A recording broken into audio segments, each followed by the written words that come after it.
is super important that you use your oil.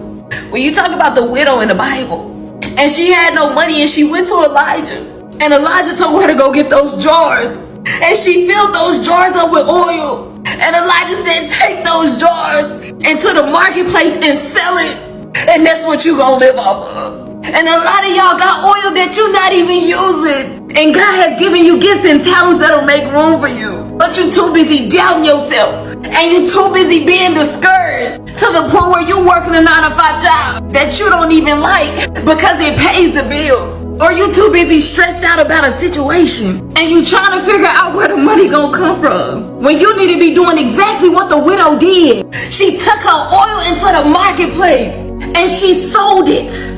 So you gotta realize that you are an asset and you valuable, and God has put something down on the inside of you, and you too busy waiting on God to work a miracle. And God said, I gave you the oil. But in order to use your oil, you have to have faith. When I tell you I have not worked a job in 3 years, and I don't know how many times I have to tell y'all over and over again that my life is funded from the gifts that God has given me.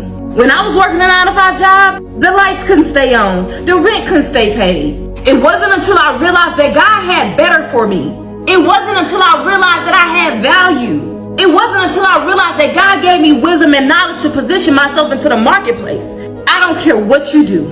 Whether you cook, you clean, you do hair, whatever God has anointed you to do, whatever God has called you to do, you use that oil. You don't have to cry about it. You don't have to get on TikTok and beg for it, because you got the oil. You got everything you need right down on the inside of you. And stop staying around people who don't see your value, because they'll start speaking doubt into you and putting their limitations on you to the point where you think that you can't do it, or you don't have value, or you're not capable of doing it, when God said you still got the oil. And I'm using my oil.